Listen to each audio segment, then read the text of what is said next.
Hello friends, ഞങ്ങൾക്കിന്ന് ചായക്ക അടിക്കാൻ വേണ്ടിയിട്ട് നല്ല സൂപ്പർ ചക്ക ഇടായിരുന്നു കേട്ടോ.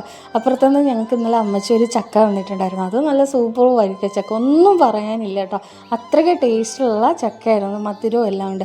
പിന്നെ ചക്കയുടെ ചുള തീരെ ചെറുതായിരുന്നു, അത് കാരണം ഞാൻ രണ്ടായിട്ടേ മുറിച്ചെടുക്കണുള്ളൂ. അതിൻ്റെ കുരുവും ചവണിയും അതൊക്കെ എടുത്ത് ഞാൻ പള്ളേ കളയണുണ്ട് കേട്ടോ. ഇങ്ങനെ കാണുമ്പോൾ നമുക്ക് വായിൽ വെക്കാനൊക്കെ തോന്നും. കൊതി ഇങ്ങനെ സഹിച്ച് പിടിച്ച് ഞാനത് അതിൻ്റെ ആ കുരുവൊക്കെ കളഞ്ഞെടുത്ത് ഈ ഒരു സെറ്റപ്പിലാക്കി എടുത്തിട്ടുണ്ട് കേട്ടോ.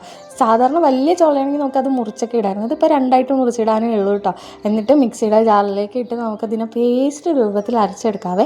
പിന്നെ നമ്മുടെ അരിപ്പൊടി ഇല്ലേ, നമ്മുടെ ഇടിയപ്പം അപ്പമൊക്കെ ഉണ്ടാക്കണം, ആ അരിപ്പൊടി എടുത്തിട്ട് അതിലേക്ക് കുറച്ച് തേങ്ങയും കൂടി ഇട്ട് കൊടുത്തിട്ട് പിന്നെ വേണ്ടത് നമ്മൾ ശർക്കര തിരുമ്മി വെച്ചിരിക്കണം. ശർക്കര പാനി ആയാലും മതി കേട്ടോ. ഞങ്ങൾക്കിങ്ങനെ ശർക്കര തിരുമ്മി ഇടുന്നതാണ് കുറച്ച് കൂടുതൽ ഇഷ്ടമുള്ളത്, കാരണം അങ്ങനെ എടുക്കണമെന്നുള്ള.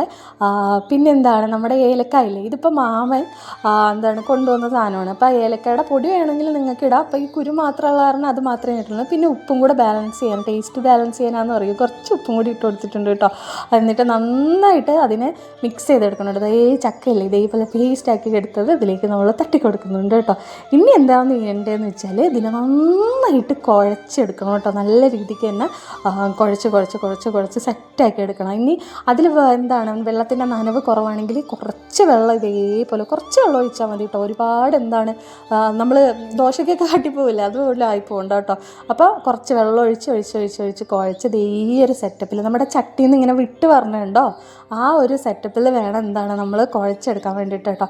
അടിയിൽ തീരെ പറ്റി പിടിച്ചിരിക്കാത്ത രീതിയിൽ നന്നായിട്ട് നമുക്കത് കുഴച്ചെടുക്കാൻ പറ്റും. പിന്നെ നമുക്കൊരു വാഴയിലയിലോ ഇനി പൊരിയണി ഇലയിലോ അല്ലെങ്കിൽ മറ്റേ അതിൻ്റെ ഇലയുടെ പേര് മറന്നു കേട്ടോ, ആ ഇലയിലൊക്കെ നമുക്ക് വെച്ച് ഇതേപോലെ അട ഉണ്ടാക്കാവേ. അപ്പോൾ ഞാൻ വാഴയില എടുത്തിട്ടുണ്ട്, അതിൽ വെച്ചിട്ട് ഇതേപോലെ കൈ വെച്ച് ചപ്പിച്ച് സെറ്റാക്കി എടുക്കുന്നുണ്ട് കേട്ടോ. സംഭവം സെറ്റായിട്ട് കിട്ടിയിട്ടുണ്ട് കേട്ടോ. ഇനി നമുക്ക് ചെയ്യേണ്ടതെന്ന് വെച്ച് കഴിഞ്ഞാൽ നമ്മുടെ ഇഡ്ഡലി കുടുവല്ലേ, അതിൽ വെച്ചിട്ട് നമുക്ക് ആവി കയറ്റിയെടുക്കാവേ. ആവി കയറ്റിയെടുക്കാനായിട്ട് ഒരു 10-15 മിനിറ്റ് ഇരിക്കണം കേട്ടോ. ഞങ്ങൾക്ക് ഭയങ്കര ഇഷ്ടമുള്ളതായിട്ടാണ് ഈ ചക്ക ഇടാന്ന് പറഞ്ഞത്. നമ്മളിപ്പോൾ പുറത്തുനിന്നൊക്കെ പോയി മേടിക്കുകയാണെങ്കിൽ ഭയങ്കര കാശ്. ഒരു 10-20 മിനിറ്റ് ആയപ്പോഴത്തേക്കും ഇതേപോലെ ആവി പോകട്ടോ. ആവി പോകുന്ന സമയത്ത് നമുക്ക് ഗ്യാസ് നിർത്തിയിട്ട് ഒരു 10 മിനിറ്റ് വെച്ചതിന് ശേഷം ഇതേപോലെ മൂടി തുറന്നെടുക്കാം കേട്ടോ. സംഭവം സെറ്റായിട്ടുണ്ട് കേട്ടോ. ഇനി കഴിച്ചാൽ മാത്രം മതി മക്കളെ, അത്രയ്ക്ക് സൂപ്പർ ടേസ്റ്റുള്ള ഒരു ഐറ്റമാണ് ഈ ചക്ക അടയെന്ന് പറയുന്നത് കേട്ടോ. അപ്പോൾ ഇലയൊക്കെ ഇങ്ങനെ ഒട്ടിയിൽ പിടിക്കുന്നുണ്ടായിരുന്നു, പെട്ടെന്ന് ഇങ്ങനെ തുറന്നെടുത്തപ്പോൾ പിന്നെ നല്ല ചൂടായിരുന്നു. അപ്പോൾ ഒന്ന് ചൂടാറാൻ വേണ്ടിയിട്ട് ഞാൻ വച്ചിട്ടുണ്ടായിരുന്നു. അപ്പോൾ ചൂടാറായി കിട്ടിയപ്പോഴത്തേക്കും ഈ സംഭവം എടുത്തിട്ടുണ്ട് കേട്ടോ. സംഭവം സെറ്റായിട്ടുണ്ട്. ഇനി ഈ കുട്ടാപ്പിയും വലിയമ്മയും കൂടി കഴിച്ച് നോക്കുന്നുണ്ട്, അവർക്ക് നല്ലതായിട്ട് ഇഷ്ടപ്പെട്ടു കേട്ടോ.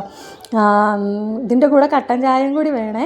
അപ്പോൾ ഇന്നത്തെ വിശേഷം അത്രയേ ഉള്ളൂ. Tata bye.